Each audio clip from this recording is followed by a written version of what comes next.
नमस्कार, बहुत स्वागत है खबर फास्ट में। मैं हूं आपके साथ हेमंत। चलिए बढ़ते हैं खबरों की ओर।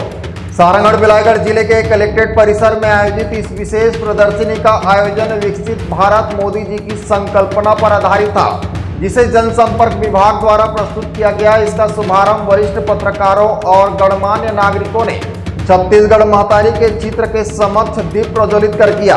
कार्यक्रम में मुख्य अतिथि धर्मेश साहू ने इस अवसर पर प्रधानमंत्री नरेंद्र मोदी के विकसित भारत 2044 के लक्ष्य को साकार करने की बात पर जोर दिया। विकासखंड के एकमात्र शासकीय औद्योगिक प्रशिक्षण संस्थान ITI भटगांव में भगवान विश्वकर्मा की विधिवत पूजा का आयोजन किया गया। इस संस्थान में कुल 5 ट्रेड संचालित होते हैं, जहां सैकड़ों छात्र छात्राएं विभिन्न क्षेत्रों से आकर तकनीकी और व्यावसायिक प्रशिक्षण प्राप्त करते हैं। विश्वकर्मा पूजा के इस अवसर पर बिलाईगढ़ विधानसभा के छाया विधायक डॉक्टर दिनेश लाल जांगड़े मुख्य अतिथि के रूप में उपस्थित रहे।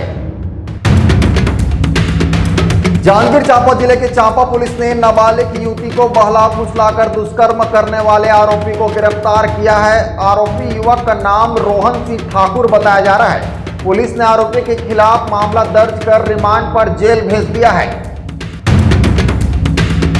राजधानी रायपुर के राजेंद्र नगर क्षेत्र में स्थित तालाब में 2 बच्चों की डूबने से मौत हो गई है। बताया जा रहा है कि दोनों मासूम बच्चे तालाब में नहाने गए थे, लेकिन गहरे पानी में जाने के बाद वे डूबने लगे और बाहर नहीं निकल सके।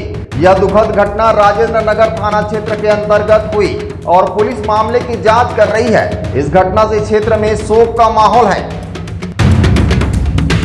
छत्तीसगढ़ के कवर्धा जिले में घूसखोरी के आरोप में एक बाबू को कलेक्टर ने निलंबित कर दिया है। यह कार्रवाई उस घटना के बाद हुई जिसमें 13 सितंबर को ACB की टीम ने जनपद पंचायत के बाबू को सरपंच से आंगनबाड़ी निर्माण के नाम पर 1 लाख की रिश्वत लेते हुए रंगे हाथों पकड़ा था। इस घूसखोरी के मामले में कलेक्टर ने तत्काल प्रभाव से बाबू को निलंबित कर दिया है। छत्तीसगढ़ के मुख्यमंत्री विष्णु देसाई ने मोर आवास मोर अधिकार कार्यक्रम के बाद प्रधानमंत्री आवास योजना के लाभार्थियों के साथ बैठकर भोजन किया। इस दौरान उन्होंने जसपुर जिले के कुनकुरी निवासी फुलजेंसिया एक्का और फरसा बहार की कुसुम के साथ बातचीत की और उनके परिवार का हाल चाल जाना। मुख्यमंत्री ने इस अवसर पर योजनाओं के प्रभाव और लाभार्थियों के जीवन पर इसके सकारात्मक प्रभाव के बारे में भी चर्चा की। भिलाई विधायक देवेंद्र यादव की कोर्ट में पेशी के बाद एक महत्वपूर्ण अपडेट सामने आया है। कोर्ट ने सुनवाई के बाद विधायक को 14 दिनों की न्यायिक रिमांड पर फिर से भेज दिया है। अब उन्हें 30 सितंबर तक जेल में ही रहना होगा, जब तक कि सुनवाई नहीं होती।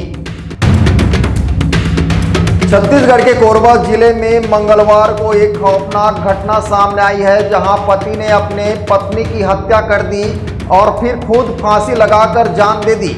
इस घटना से पूरे इलाके में सनसनी फैल गई। पुलिस ने मौके पर पहुंचकर शव को कब्जे में लेकर मर्ग कायम कर जांच शुरू कर दी है। बिलासपुर में रिटायर्ड शासकीय कर्मचारी से ऑनलाइन 54 लाख रुपए की ठगी करने वाले 3 शातिर अपराधियों को पुलिस ने हरियाणा और राजस्थान से गिरफ्तार किया है। ये ठग व्हाट्सएप के जरिए फर्जी सिम कार्ड और लोगों के बैंक अकाउंट का इस्तेमाल कर धोखाधड़ी को अंजाम देते थे। ऐसे ही और भी खबरों को देखने के लिए बने रहे हमारे साथ। देखते रहिए ACN 24। नमस्कार।